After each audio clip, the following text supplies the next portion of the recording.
Fortnite's Epic Games, Apple, and Google are all currently in a battle for who is going to give EA and Blizzard a run for their money on who is the shittiest company in gaming.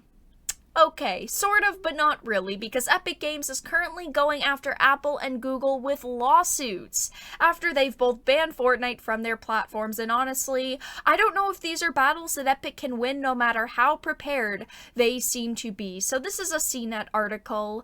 Apple and Google pull Fortnite from app stores and Epic Games sues. Fortnite maker Epic is now suing both Apple and Google after the tech giants removed the game from their digital marketplaces. Fortnite developer Epic is suing Apple and Google after both pulled Epic's hit game from their app stores over direct payment disputes. And as of right now, neither are allowing users to download and install Fortnite on phones through their digital marketplaces. At the heart of the debate is whether Epic has the right to include a direct payment service in its Fortnite app, circumventing Apple and Google's payment systems and the up to 30% charge for Apple and Google levy on each transaction.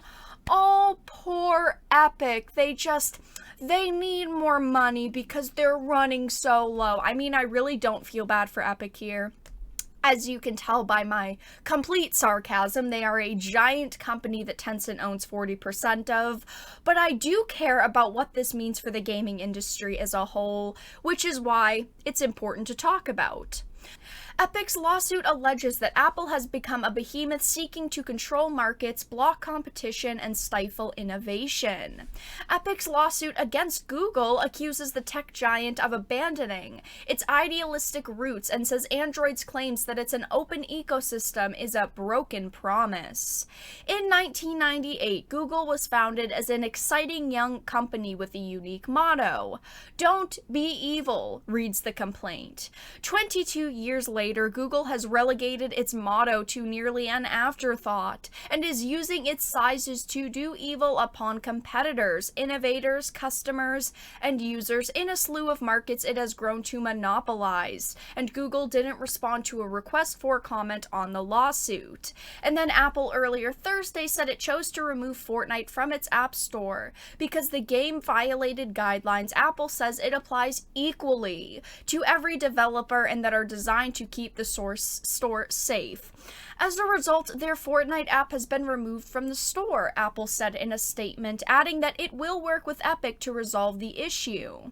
Epic enabled a feature in its app which was not reviewed or approved by Apple, and they did so with the express intent of violating the App Store guidelines regarding in-app payments that apply to every developer who sells digital goods or services.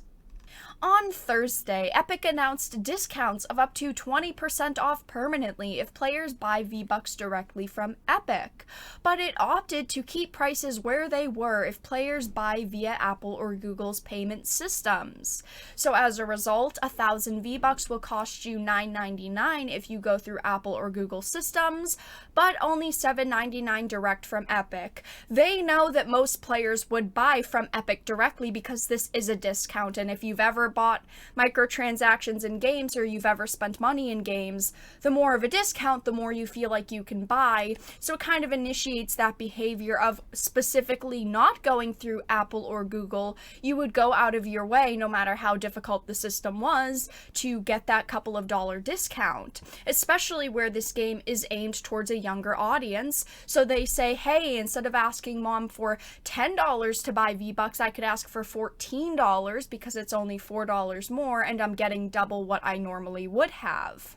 And I have no doubt that Apple and Google would put Fortnite back onto their storefronts if Epic simply removed the payment system from the game, but it's interesting to hear Epic call Apple these things because I had actually recently discussed Microsoft condemning Apple's App Store rules for cloud-based services. Microsoft wants xCloud on iOS, and Apple basically said no, and their reasoning was because the company can't review individual games available on cloud platforms. So even Microsoft and Apple are currently going after each other. Anyway, it will be interesting to see where that goes, but continuing on.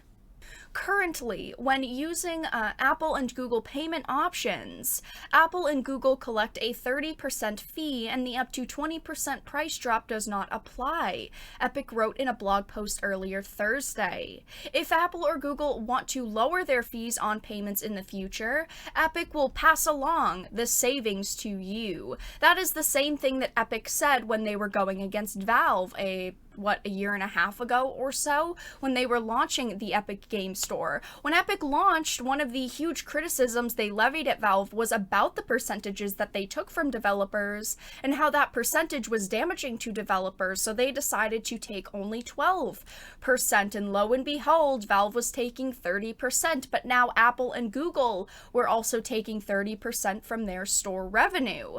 Epic was also being accused of anti-competitive activities by literally offering what was almost free money to developers to go exclusive on the PC storefront at launch, so they're no strangers to anti-competitive accusations as well, but the reason why Tim Sweeney stated they were doing that was because they were trying to force the rest of the industry's hand to lower their percentages like they were doing because, as I said, he said that the model was outdated and damaging to developers. Tim Sweeney's reasoning is still suspect, and that could have just been a PR stunt to cover what they were really trying to do, which is to just pull titles from other storefronts, which some may consider anti-consumer and some may not.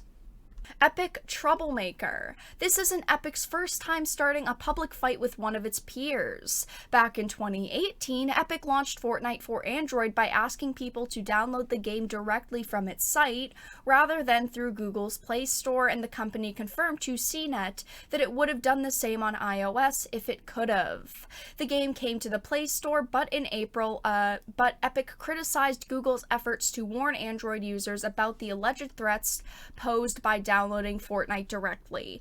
So are these truly anti-competitive practices by Google and Apple like Epic had levied against Steam and other PC storefronts when the Epic Game Store was opened? Or is this just more of the same rhetoric from Epic to try and capture more gaming revenue?